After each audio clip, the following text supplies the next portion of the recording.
తన కన్న కొడుకుతో తనకు ప్రాణహాని ఉందని సాక్షాత్తు రాష్ట్ర ముఖ్యమంత్రికి ఏకరవు పెట్టుకున్నాడు ఒక తండ్రి.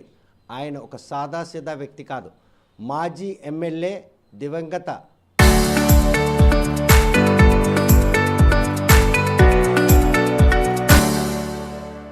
నేత వరద సరోజిని భర్త, నాగావళి హోటల్ ప్రొప్రైటర్ వరద వెంకట గోవిందరాజులు. ఆయనకు వచ్చిన కష్టం పగస్తుడికి కూడా రానటువంటి పరిణామం ఈరోజు శ్రీకాకుళం జిల్లాలో హాట్ టాపిక్గా మారింది. అసలు కొడుకు ఎందుకు తనను హత్య చేయాలని చూస్తున్నాడు? ఆస్తి కోసమా, ఆధిపత్య పోరు కోసమా, లేకపోతే ఆడపిల్లలకి ఆస్తి ఇవ్వబడుతుందన్నటువంటి ఆక్రోశమా? ఈ పరిణామాలన్నీ కూడాను తనకొచ్చిన కష్టం ఏంటని గోవిందరాజులను అడిగి తెలుసుకుందాం. చూస్తే కనుక 3 పిల్లల్ని కాశారు. చివరి రోజులు సరదాగా ఆనందంగా మనవలతో గడుస్తేనే ఆశపడ్డారు. కానీ ఆ పిల్లల రూపంలో ఒక్కగానొక్క కొడుకు మిమ్మల్ని కడదీరుస్తారని ఎందుకు మీ మనసులో కలిగింది? ప్రవర్తన అండి క్లియర్గా కనబడుతుంది. నా రికార్డు అంతా దొంగలాడించారు. నాకు అక్కడ ఉంటే ప్రాణహాని అనిపించి కాబట్టి నన్ను తోస్త పడిపోయే స్టేజ్ నాది. ఈ ఏజ్లో ఆ క్రిమినల్ మైండ్ ఉంది. మా మనవుడు మరి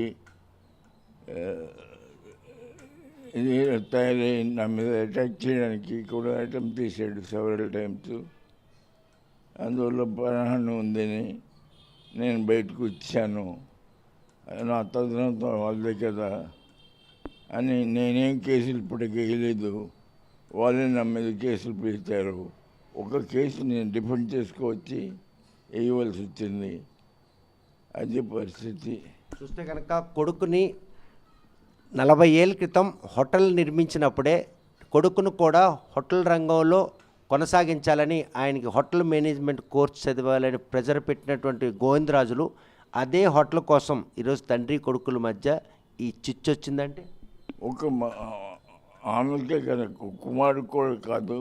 మా పెద్దమ్మాయి ఇప్పుడు అమెరికాలో ఉంది. ఆవిడ కూడా హోటల్ మేనేజ్మెంట్ చదివింది. ఇన్ఫ్యాక్ట్ ఆవిడ ఆనంద్ అప్లికేషను ఆవిడ కన్సెంట్ లేకుండా వేసి ఢిల్లీ వరకు వెళ్ళి సీట్ సంపాదించాం. ఇద్దరు గొమ్మంగో అప్పుడు మినిస్టర్ ఆఫ్ టూరిజం ఆయన చెప్తే అయింది.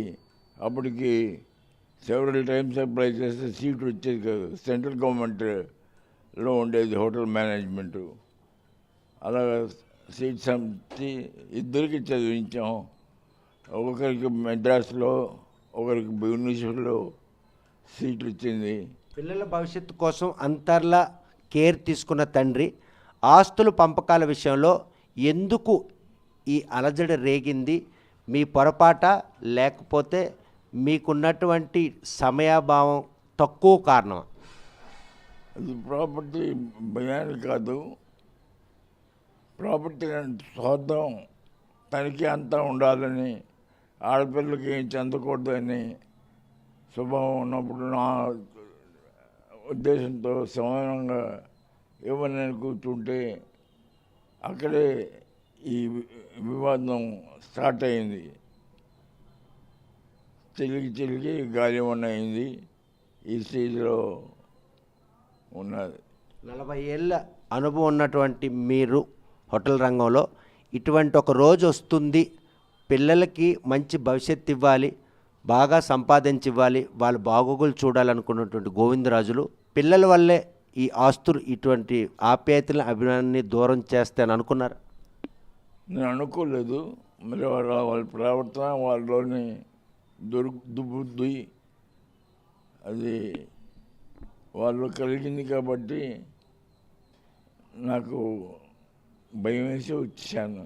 అంటే ఆ రావడం వెనక ఆడపిల్లల దగ్గర ఉండాలి, ఆస్తి అంతా కూడా ఆడపిల్లకి దఖలు చేసేందుకు గోవిందరాజులు వ్యూహం పన్నుతున్నారని కొడుకు ఆరోపిస్తున్నారు. ఆ మాటల్లో వాస్తవం ఎక్కడైనా ఉంది? అసలు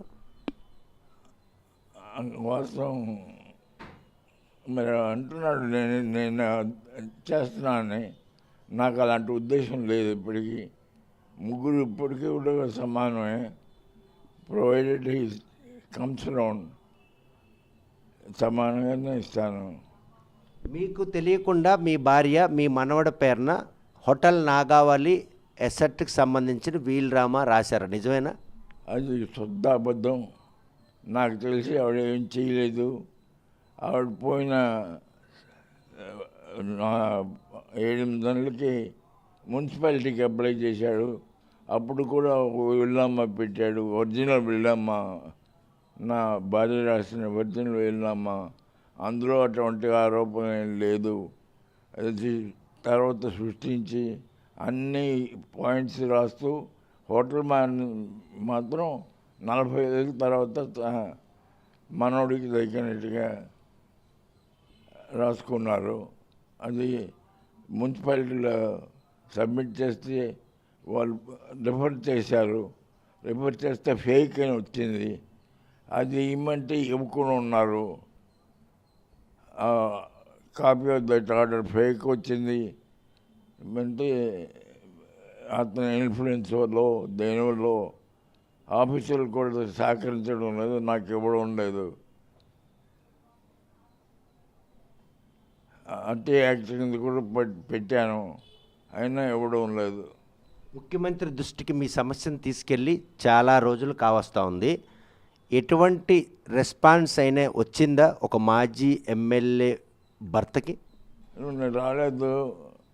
ఈ మధ్య ప్రెస్ రిపోర్ట్లో అదే స్లోగన్లో నా మీద, ఆడపిల్లల మీద మాట్లాడి కించపరుస్తున్నాడు. ఆస్తి అంతా తనే కబ్జా చేయాలని సదుద్దేశం. మీకు తిరిగి చెప్పేటోళ్ళు ఎవరూ లేరు. గోవిందరాజులు ఏదనుకుంటే అదే చేస్తారు. అటువంటి ఒక నిబద్ధత కలిగిన తండ్రి ఈరోజు పిల్లల ఆస్తు పంపకాల్లో మీ మేనేజ్మెంట్, మీ అనుభవం అంతా కూడాను వృధా పోయిందంటే ఏం చేస్తాం? కర్మ, వాళ్ళకి ఆ దుర్బుద్ధి పుట్టింది, నేను చేయవలసి వస్తున్నది.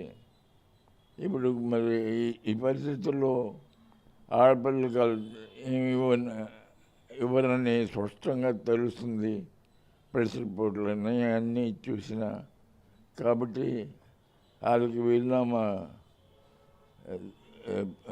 కాకుండా గిఫ్ట్ డే రాసేదాన్ని చూస్తున్నాను. అల్లారు ముద్దుగా పెంచుకున్నారు, ఉన్నత చదువులు చదివించుకున్నారు. ఈరోజు బహుగా వాళ్ళ జీవితాలు సాగిపోతాయని తండ్రిగా ఆశపడ్డ మీ ఆశలు అర్ధాంతరంగా అడియాశలు అయినట్టు మీ కొడుకు చేశాడా, లేకపోతే మీ నడవడికి ఈరోజు మీకు ఈ పరిస్థితి వచ్చిందా? మా మనవడు మా కోడలు ప్రోత్సహించి మా అబ్బాయి చేత అనిపిస్తున్నారు. ప్రెస్ రిపోర్ట్ కూడా వాళ్ళని అట్లా కోచింగ్ ఇచ్చి, ట్రైనింగ్ ఇచ్చి ఇలాంటి అబద్ధాలు సృష్టిస్తున్నారు. ఐశ్వర్యం అనే ఒక గొడుగు కింద జీవనం సాగించినటువంటి గోవిందరాజులు ఈరోజు ఎటువంటి ఆదరణ లేకుండా అద్దెళ్లల్లో ఆవాసం ఉండాల్సిన దుస్థితి గోవిందరాజులకు ఒక రోజు వస్తుందని ఎప్పుడైనా అనుకున్నారా? అనుకోలేదు, ఎప్పుడు కలగనలేదు. ఇలాంటి పరిస్థితి వస్తుంది, వాడికి ఆ దుర్బుద్ధి పుడుతుందని నేను ఎప్పుడూ అనుకోలేదు. అంటే మీరు దుర్బుద్ధి అంటున్నారు, కానీ మీ పెద్దరికంలో ఎక్కడో లోపం ఈరోజు పిల్లల మధ్యన ఈ ఆస్తి తగాదాల్లో బీజం పోసింది. అందులో మీ తప్పిదమే స్పష్టంగా కనిపిస్తుందని బాహాటంగా ఆరోపిస్తున్నారు. నాకు అలాంటి ఉద్దేశం లేదు. అది వాళ్ళు చేసుకున్న కల్పితం. నేను ఎప్పుడు ఏనాడు కళ్ళలో కూడా అనుకోలేదు ఇలాంటి పరిస్థితి వస్తుందని. ఆడపిల్లల్ని వదిలేసి తన దగ్గరికి వస్తే బాగా చూసుకుంటానని కొడుకు మిమ్మల్ని ఆహ్వానిస్తున్నారు. ఈరోజు కొడుకు ఆహ్వానాన్ని మన్నిస్తారా? ఆడపిల్లలకు వచ్చినటువంటి కష్టం వైపు ఉంటారు. 4 సంవత్సరాలుగా బయట ఉంటున్నాను, నన్ను ఎవరు రక్షిస్తున్నారు? ఆడపిల్లలే నన్ను చూస్తున్నారు. మరి కొడుకు చూడకపోతే ఎవరో ఒకరు చెయ్యాలి కదా, పయ్యోళ్ళు ఎవరు చేయాలి కదా.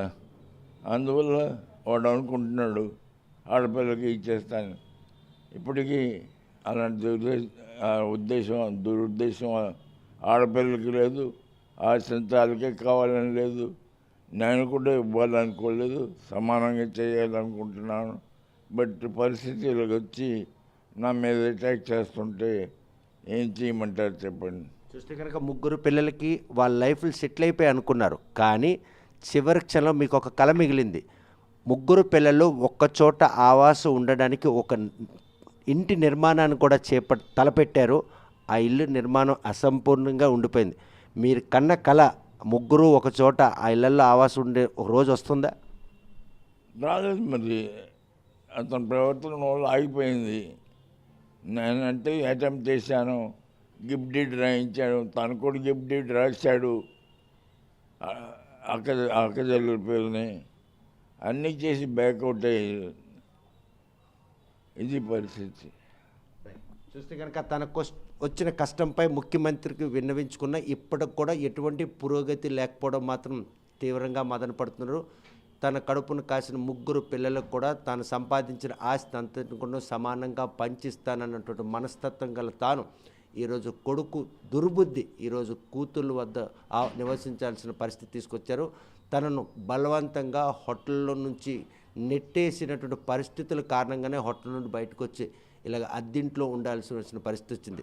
కూతుళ్ళు లైఫ్లు సెటిల్ చేశాను, వారికి కావాల్సిందల్లా ఇద్దాం, భార్య వీలునామా మనలో రాసిన విషయంలో కూడా అబద్ధం, అవి క్రియేట్ చేశారని కూడా ఆయన ఆరోపిస్తున్నారు. ఒక రాష్ట్ర ముఖ్యమంత్రికి తన కష్టం చెప్పుకున్న గోవిందరాజులకు వచ్చిన కష్టం తీయడంలో తత్సారం మరి ఆయన లైఫ్లో ఎటువంటి ఇబ్బంది తెచ్చిపెడుతుందన్న విషయం వేచి చూడాల్సిందే. వీడియో జర్నలిస్ట్ రామకృష్ణతో సత్యం RTV శ్రీకాకుళం.